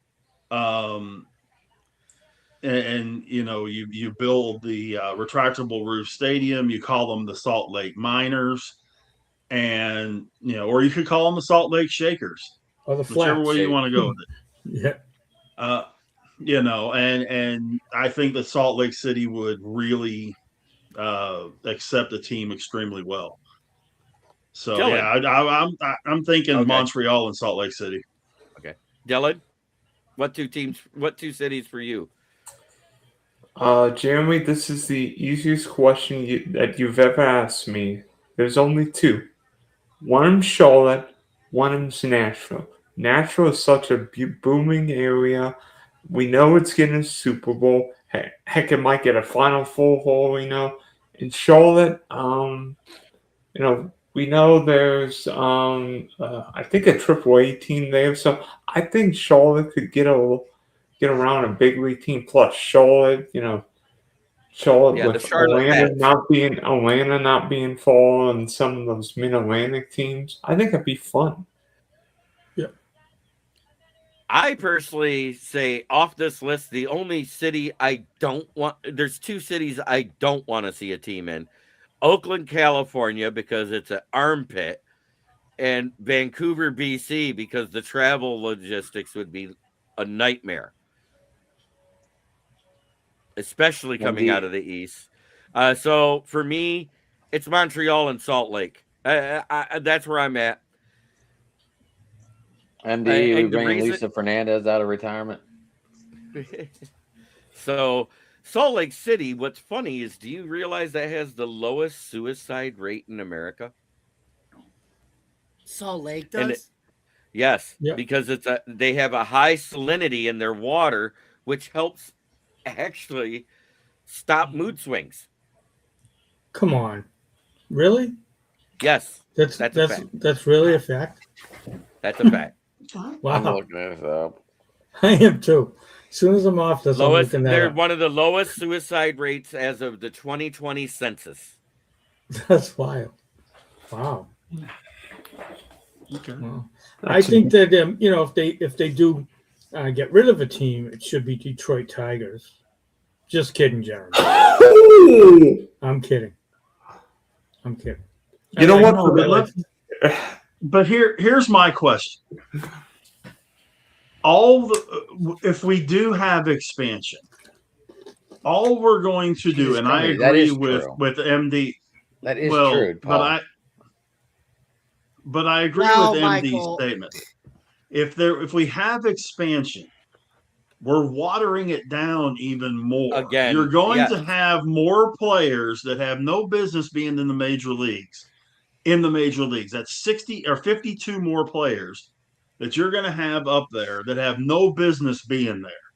There's already too many guys in the majors right now that shouldn't be in the majors right now. 1,000%, Rich. 1,000%. And then it's so diluted right now. It's terrible how diluted it is right now for people who can't hit. And don't forget the AAA, the AA, the single high A, and the single low A teams. So that's 26 per team in each one of those as well. Mm-hmm. Yeah. Take 26 and bump them up. You have players in the major league can't hit. That's 6 teams times 26. That's 156 players. Well, no, because you're 20. Well, yeah, that would be in wrong positions. Yes, that too, Michael. Because you got 52 players, 26 from each team, that should be in AAA going to the majors. The AA going to AAA, A going to AA, rookie ball going to single A. So yeah, but it's 52 times 4, so that's 200 and something players. And Rich, I think we're witnessing right now some of the worst hitters that Major League has. I mean, it's just diluted with bad hitters and bad pitching. Across the league, batting average is down almost 22 points from last year. Mm-hmm. As an average. Too, I bet. I've got a question. Is that good though? Does that mean pitching's on its way back? Well, it means pitching is really good, but the bad part of it is the batting averages in that are low, but we have some of the best talent in the field that's under 25 that we've seen in a long time. We were just talking about the shortstop position. That's not counting any of the other ideal players in those outfield positions at third, at short, and behind the plate, even at first with Nick Kurtz and guys like that. There's a lot of talent out there, but there's still a lot of guys in those 23rd, 24th, 25th, 26th spots on a roster that have no business being in the major leagues. Absolutely. And now it's going to get even worse. Hey, Rich, Paul, Jeremy, Adam, you guys have probably seen more life than me. Is part of the problem now that guys are sacrificing batting average to try and uppercut everything? Because we remember Tony Gwynn. He would just use that 5.5 hole each row, hit the ball the other way, he'll bunt. Now, now it seems like who cares about batting average? Everybody's swinging for exit velocity. Everybody's swinging for big backward. Because home runs get you in the Hall of Fame. They know that. That's why. Dylan, you just said analytics is a bad thing for baseball. Welcome to the club. I mean, but I'm still here. Welcome to the club. Is it? Yeah, I mean, Dylan, you're right. I mean, they, it's all about, even when they're scouting now, it's all about power and big, and you got to be big and tall, and you got to exit the ball out of the park at 100 miles an hour and 115 miles an hour. And if you don't, you're not going to get drafted, and that's just how it is right now. And that's why they should make the torpedo bats illegal, not only in the major leagues, but also in college. Yes. And I think they should do away with aluminum bats in college myself, too. Because that's a different... I think high school should be the last time you're able to use an aluminum bat. Absolutely. But yeah, it's a problem. It's it's like the NBA with the 3-pointer. have another cat coming in the house. Hello, Yoli. Hey, good to see you. Hey, boys. I got a jet. I hate to do this right on the spur of the moment. I got a jet, man. That's all right. Go Rich. ahead. Have a good Go one, ahead man. and shout Thank out you for yourself everything. on your way out, buddy. Go All ahead, right. Twitter, Big Rich 8371. On Facebook, it's just my name, Rich Richardson. Monday nights, we do the fans chat from the Diamond with Adam and everybody else. You guys are all involved with that. Tuesday, open mic. Wednesday, Steel City Sports Talk with me and Adam. Next Saturday, we'll do this again, Jeremy. Yes, I appreciate you having me as a part of this thing, but I got to fly. I just found out remember to have your top 5 travel albums for next week, for next Tuesday. Yep. I got you, man. I got you. Front to back. Rich, it's a pleasure. All right. Awesome. Thank you, You're Rich. awesome, man. Thank you. Rich, see you guys. All right, Bye-bye. buddy. So, Paul, you're not going to want to look at these stats, but the please. Celtics did not score a basket from 5:02 left in the fourth quarter. Terrible. Hey, congratulations, 76ers. I'll go on. So now we are up to, so that we covered all that, the 5 burning questions in the Major League in May. Boston Paul gave us this one, and the first one is, can the contenders recover? The Astros, Mets, Phillies, and Red Sox were supposed to be playoff locks, and now they're all sinking fast. Some managers have been fired, and others are on the hot seat, and the margin for error is gone. The question is, who actually has the roster to climb out of it? The Mets. So, you think the Mets, Jamie? Yeah, I do. I think the Mets can climb out of it too. Okay. Yeah. Adam? Mets, definitely. I think the Red Sox can climb out of this. Well, they fired Alex Cora and the coaching I feel like being staff. ballsy, all right? I feel like being ballsy. Dylan, what do you think? Ooh. Wait. This No. I remember what the Phillies did in 22 after firing Joe Girardi and went on a big run. I mean, maybe getting Zach Wheeler back helps, but if the Phillies don't hit better, maybe Phillies too old. I mean, I don't know. I mean, Kyle Schwarber, Bryce Harper, Trey Turner still all seem like they can play. I mean, Zach Wheeler is healthy, but I don't know. Philly's the only one. Boston, forget about it. The Mets, I'm not sure New York could hit its way out of a wet paper bag. And I'm sorry, but I think Houston's run's over. But then again, we said that for the last 3 years anyway. Wow. Good job. I personally think the Mets can pull out of it. The team that I think is cooked, and I'm sorry I have to say this, I think it's Boston. Right now, pre-Memorial Day, I think Boston is the one that's probably going to sit towards the end. Paul, I got faith in Boston. I'm the only one in this panel. Thank you, Adam, but I don't have faith. It's just not a good situation in Boston right now. I'm going to leave my Clemens Red Sox shirt out for the cause, all right? I don't think that the management wants to win right now. You don't think I think it's less about management, and I think they just don't know how to win, and they haven't had the right coaching. Well, he's gone. So this guy they have now, he was the protected coach. Chad Tracy, he's really good. Relates with the players, the younger players. So yeah, there could be. I mean, I don't know. They've been playing all right. They're 3-2 since the firing. And they like Chad Tracy. The players like him.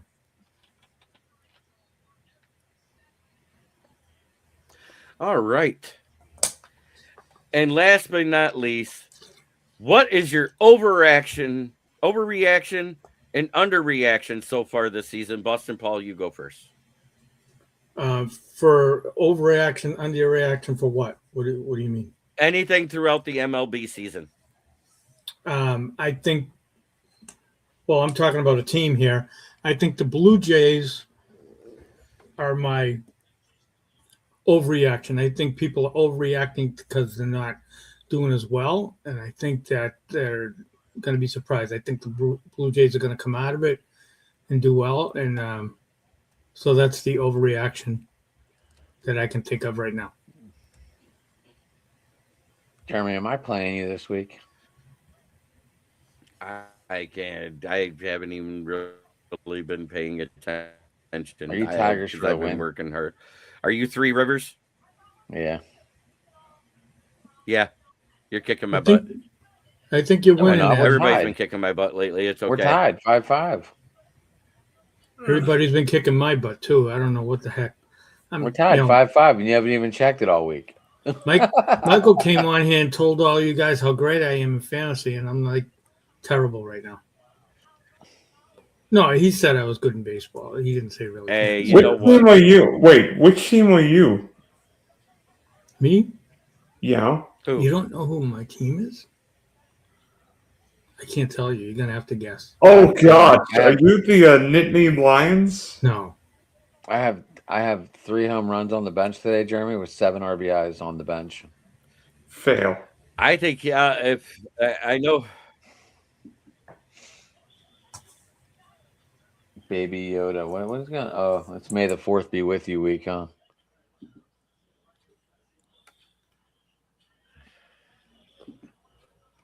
I have too many. Mine's the cool name. My name of my team is the cool that's name. coming up on Monday. Victorious Secrets is my name of my team. Dylan, just the one that makes the most moves. That's Paul. Every morning. No, it's not. 3:30 a.m. Look, it's not though. It's Michael. Michael has more moves than I do this year. He's got about 15 more moves than I do. That's 67. I have the most Yes, he moves at does. 3 in the morning. I have the most moves at 3 in the morning, Adam. Yeah. He has 7 more than you do. He does. I told you. But I have the most moves at 3 in the morning. What are you doing Okay. at 3 in the morning? I just, I get up, I wake up, and I'm like, I can't fall back to sleep, and that's my way to fall back to sleep. He's setting his Make a few- roster. I set my alarm to beat Adam, so I got to get up and make some moves, and it's not working this year. My team's not that. Well, me and Jeremy are tied now. My hitters aren't hitting at all, and I'm very down about it. Yeah, I know. You I said just 3 watched of 30 Sherry Otani earlier, go I think 0 you for said. 4. I just watched Otani go 0 for 4, Jeremy. So you got to be loving that stat. And I do love it. It's why Vladimir Guerrero has been sitting on my bench, is because McGonigal and a few other people have been blowing him out of the water. Jeremy, let's make a trade. I'll trade you any of my pitches for Vlad. No, it's going to take a bat to get Vladdy. I'll trade you any of my bats and a pitcher for Vlad. Look at this. You're working out 2-for-1 here, That buddy. might work. I'll take Roy. Yeah, because all my other guys are hurt. Paul, your inbox is going to be lighting up here in about 5 minutes. Offer me trades, guys. For your team, Jamie, what is your overreaction, underreaction for your team right now? Oh, you meant for my team? I'm sorry when I answered that question earlier. Yeah. I'm sorry. That's okay. I started the fantasy baseball conversation. Sorry, guys. Sorry. Let's see. I think that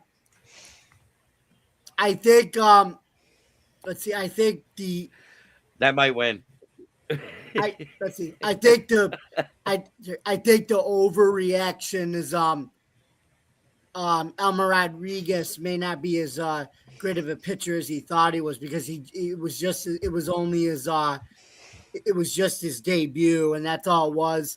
And I think the underreaction is, I think a lot of people aren't realizing that this Yankees pitching staff is like really that freaking good, and from the major league to the minors and starting five to bullpen. I think I wrote in my article, they were saying that the Yankees this could be their best starting pitcher rotation since the 1998 Murders Row. I wrote a thing about that.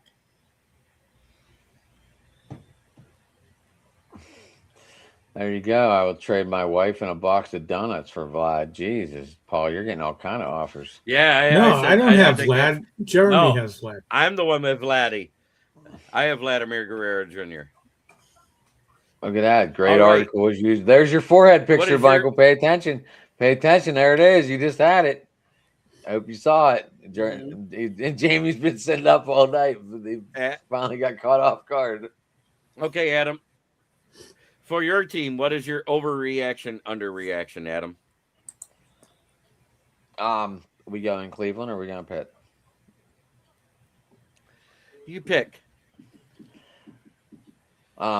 Valero is my biggest overreaction this year right now, because he can't play defense, so they had to send him back down. But they did bring up the kid from Australia, the first round pick finally, and he finally got his first hit today. So, and RBIs and stolen base, he knocked it all out in one time. There's the forehead for you. So yeah, these young kids are just gelling well, maybe because they played down in AAA for a while all together, so they've already gelled. And then all of a sudden you put them around these veterans, and there's only about 6 to 7 veterans, and Stephen Vaught's still a young coach. So he's having a lot of fun out there. Cool. Dylan, do you have a team you love in the major leagues? I've got one for you. Is Mason Miller the best inning pitcher in Major League Baseball? Because if you need 3 outs, he's Mariano Rivera, or in his case, Trevor Hoffman. Dylan, what's your baseball team? Who's your team, buddy? But I don't really have a team now, but who would it be if you had to pick one? I don't really have a team. Because Xavier Edwards is on fire, and they just called up that smoking pitcher from AAA right now. Sorry, my video was out. I mean, Sandy Alcantara, but we know Sandy could be going at the deadline. I don't think he is. I think these Marlins are going to be playing some good ball down the line. And then the Rays, I mean, just whether McClanahan stays healthy or not, but because the Rays, we know what Cash can do. Actually, but be honest with you, I grew up a Cardinal fan, and I didn't see St. Louis going 20-13 so far. Jordan Walker hit a line drive home run tonight. I think he hit his 10th home run. And Jordan Walker he missed his Rookie of the Year campaign last year. He fluked on that for sure. Well, this guy. I got it. My way early Rookie of the year predictions right now is McGonigal and Griffin. For rookie of the year?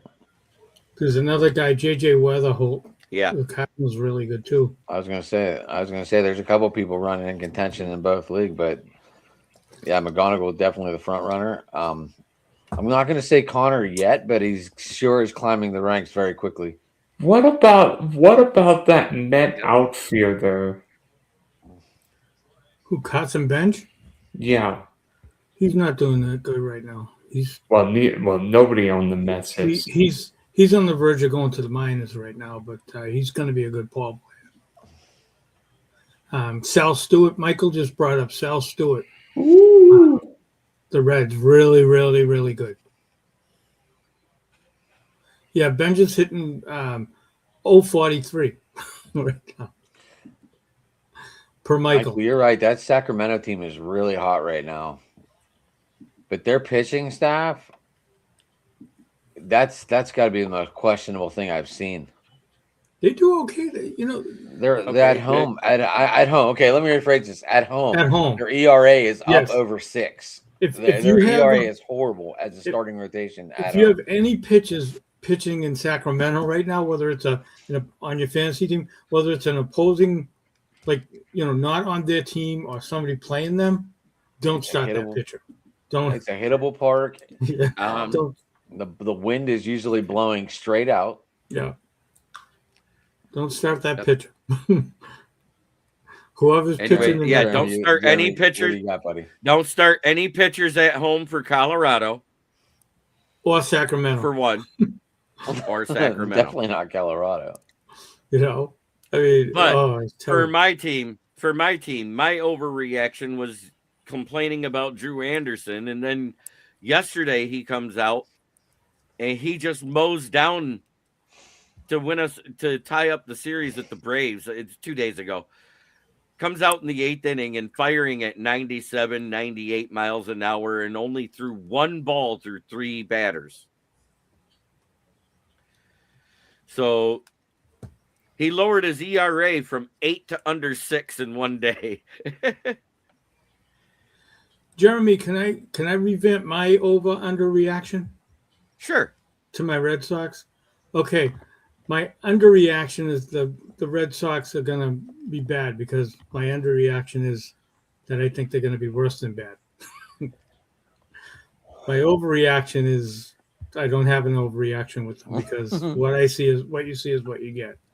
And management, I'm not happy with. I've mentioned like 6 times on the program tonight.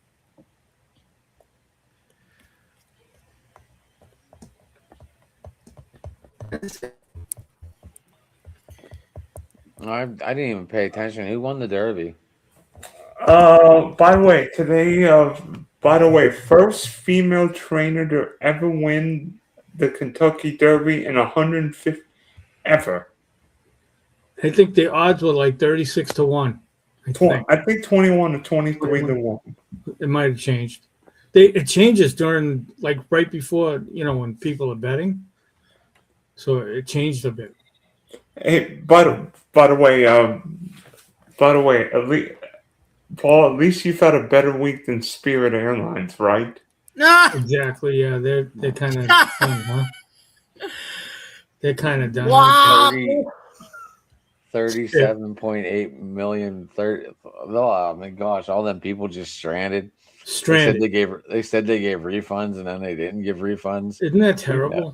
That should never happen. That should be against the law. They should go after all of them that were, whoever is in charge for Spirit. They should have merged with JetBlue in 2022. Terrible. People. 2022, Spirit Airlines did not merge with JetBlue.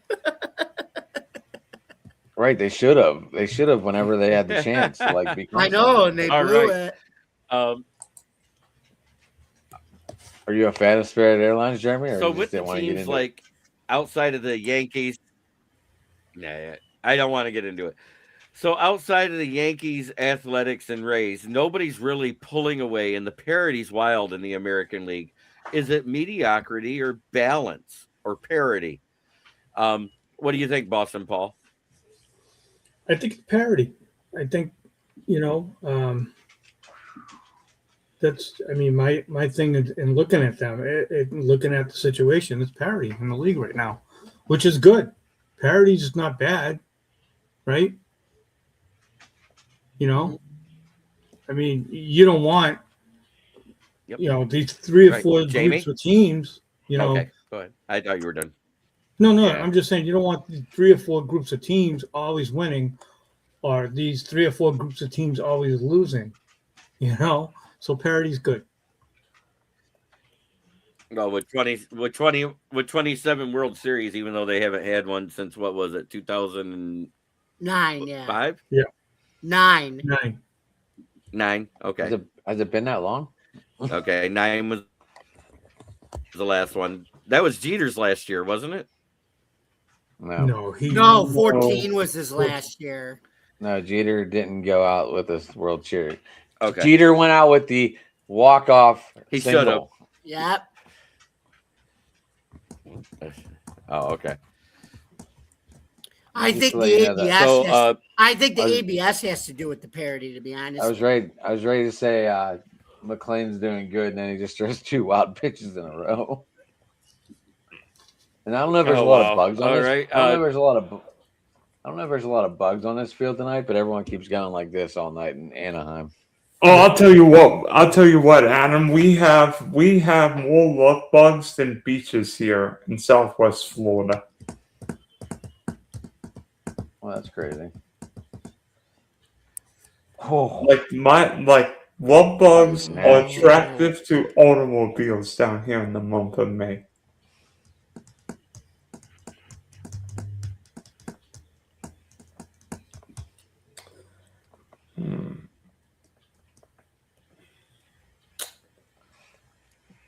Michael, you're digging deep into your history tonight, boss.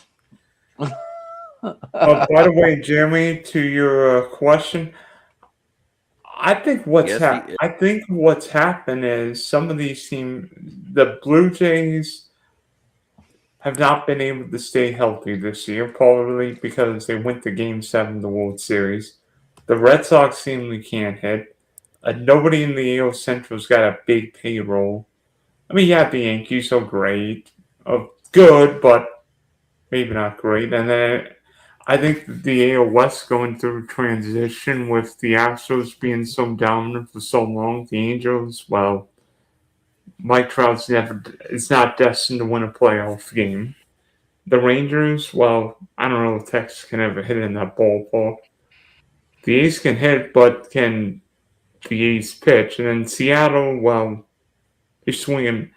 They're hit home runs and strike out.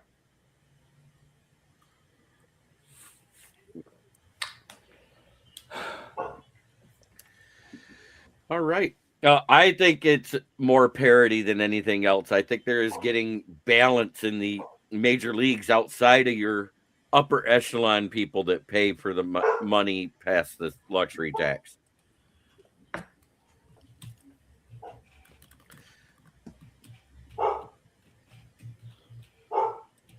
All right. How ugly will the early CBA talks get? Needs to go outside?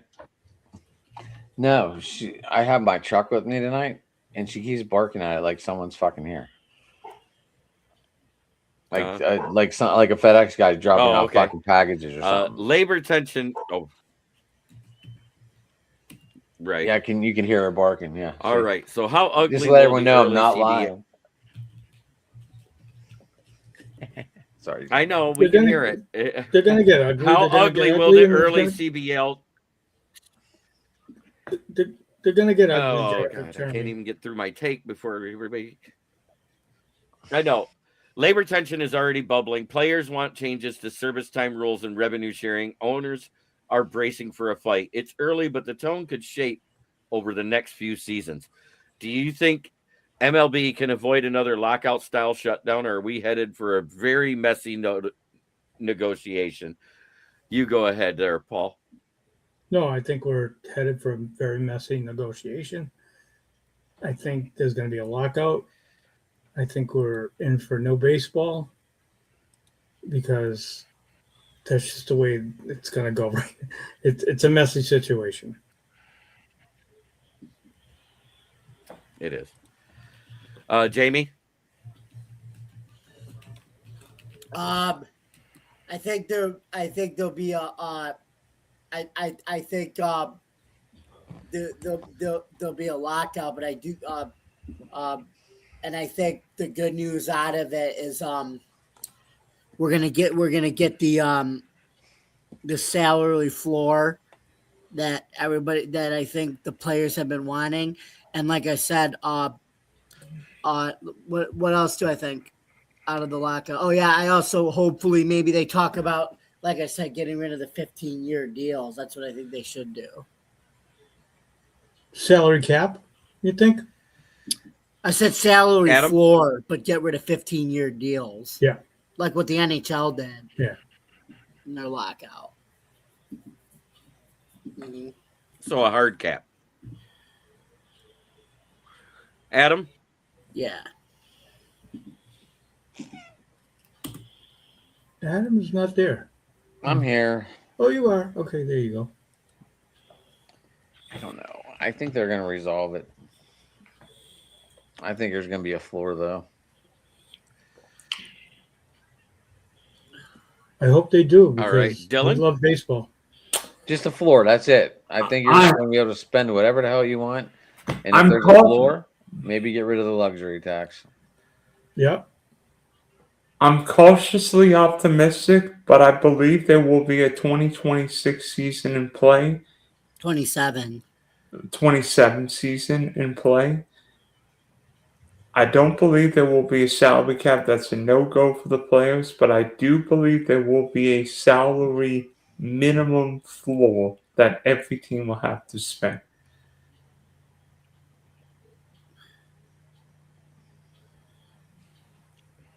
All right.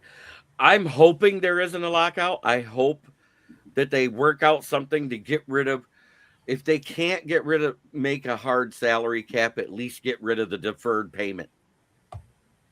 Good point. It's not the same as what happens in football, because you're talking about a guy that is only going to make $2 million a year, and then at the end of it's going to get $560 million when his 20-year contract is up. That's ridiculous. And I'm talking about Shohei Ohtani in particular. That is probably the most ridiculous deferred contract. Yeah. He's only making $2 million per year for 20 years. So that's $40 million. And at the end, right after that, he gets $560 million in a lump sum. That's going to wreck that franchise.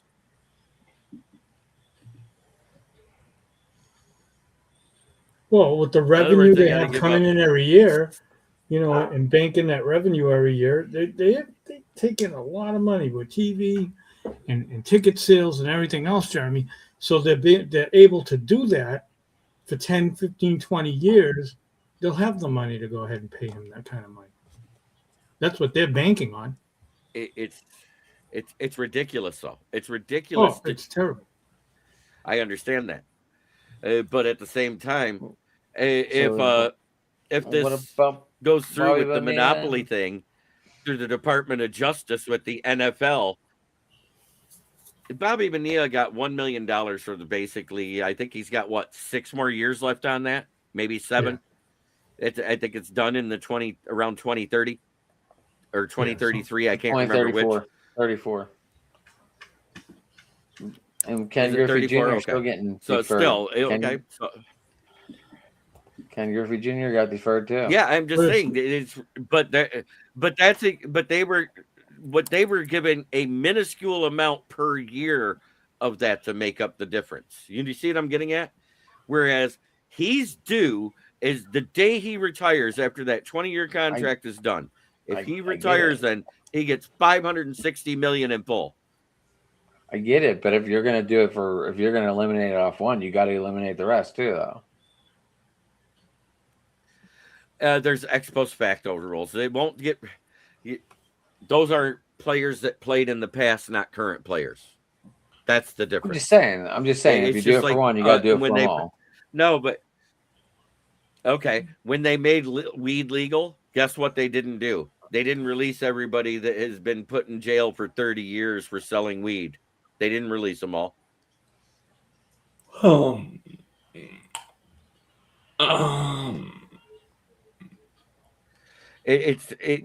now because that happened before. I know. I'm just explaining ex post facto. You see what I'm saying? If you got in trouble for something that was a law last year and they changed the law this year, you still stay in jail for the law you broke the year before. You still serve your time. Do you see what I'm getting at there? I get it. So it's saying going forward, that won't happen anymore.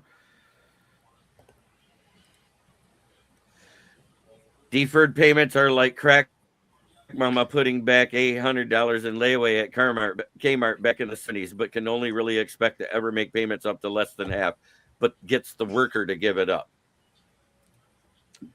That's pretty accurate.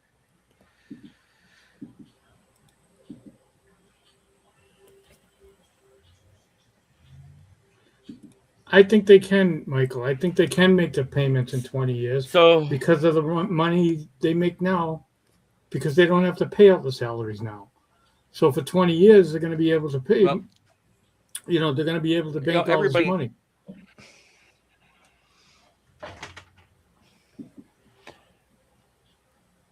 And also, let's not forget that the Major League Baseball doesn't do the ticket sharing revenue like they do in other leagues.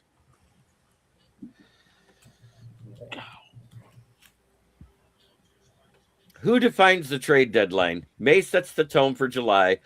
Teams like Guardians, Pirates, and Athletics could swing the market depending on how they trend. Buyers and sellers are forming now. Which teams in the next 30 days will decide the trade deadline landscape, and who is most likely to flip the switch? What do you think, Dylan?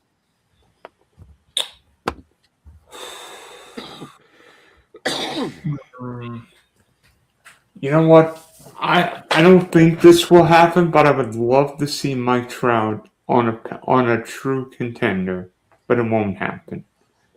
I don't even know what the Red Sox could get back for him because this guy's not been good this year, but Jared Durant's a far better player. I mean, Paul, you and I both know. We've seen Durant play. Yeah, he needs to get Jared Durant needs a COS. He needs to get out of Boston. But yeah. Okay. Since he went to you, Paul, what do you think about that question for the trade deadline? Which team do you think is going to be a seller? Which team do you think is going to be a buyer? I think that the Red Sox will be a seller. I think the Dodgers are always a buyer. I think the Yankees are always a buyer. I think the Cubs are going to be a buyer. I think I think, which may surprise people, the Chicago White Sox may be a buyer. They're doing pretty good this year. The Oakland A's may be a buyer. They're doing pretty good. Better than the Royals. Right? So you got to, all the stud teams are always leading that division right now. Right. All the stud teams are always, they're going to buy. The Yankees and the Dodgers of the world and the Cubs. But some of the surprise teams like we were talking about earlier, like the White Sox and the A's, and even like the maybe the Giants and stuff, they're going to buy.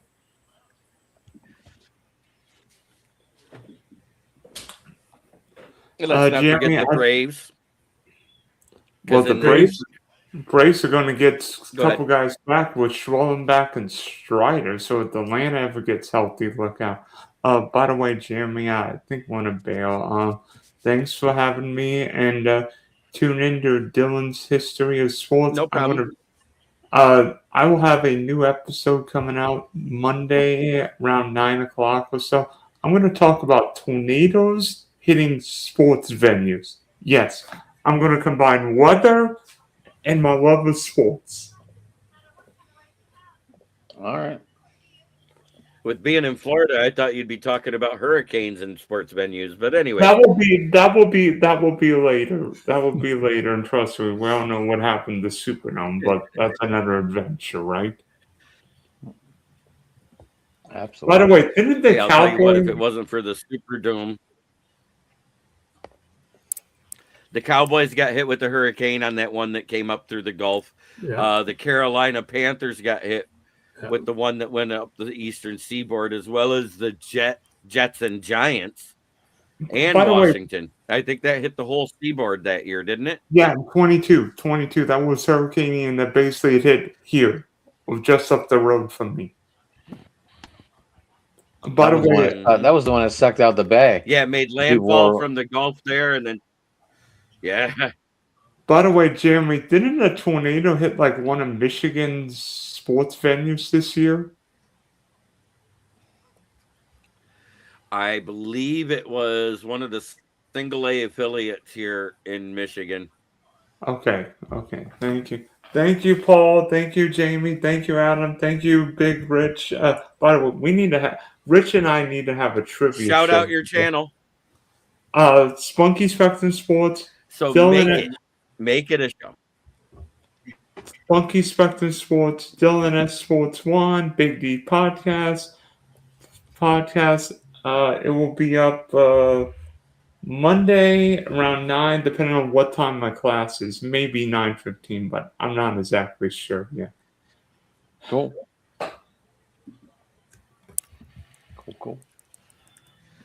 All right. What's happening? So those are your 5 burning questions this year in May 2026. This has been another episode of KCB's Sports Network Baseball Roundtable Talks. I'm your host, Smoking Jeremy B. Boston Paul, let everybody know how they can get a hold of you. Right here, Baseball Roundtable Talks, KCB Network. All right, Jamie Malloy. Just a guy loving baseball.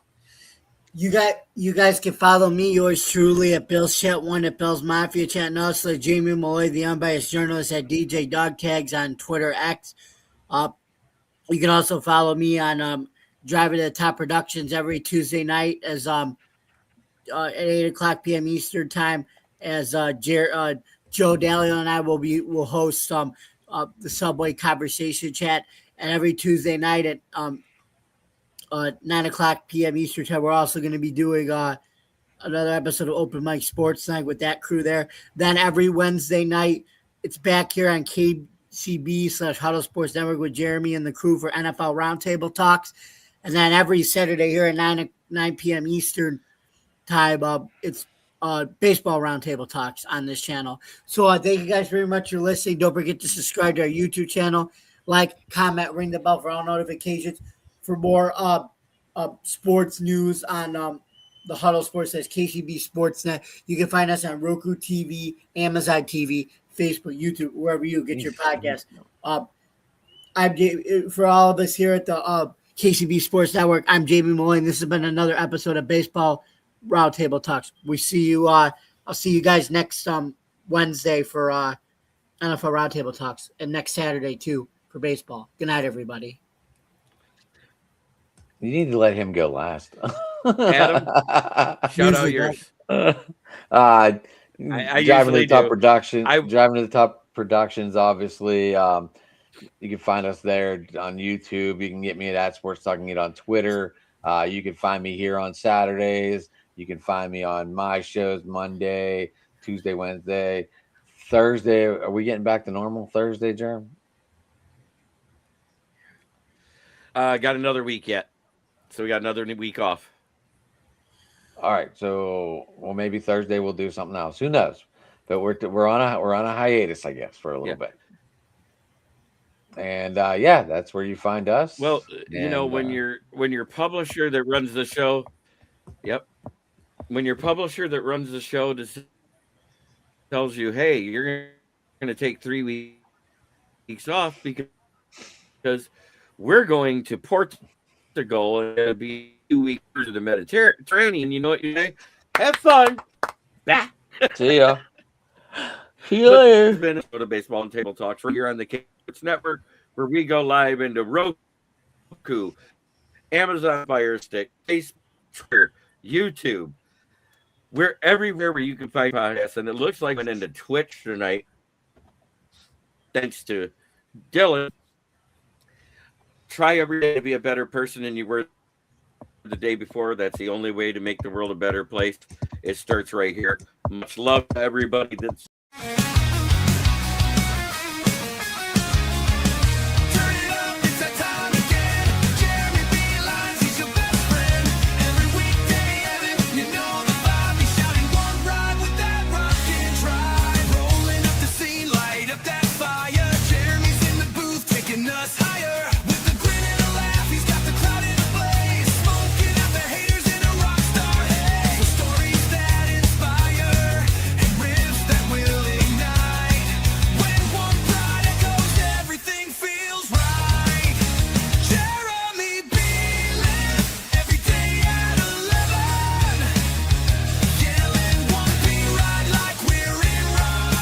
This is a Huddle Sports Network broadcast. You can find us on Roku TV, Amazon Fire TV, Facebook, and of course YouTube.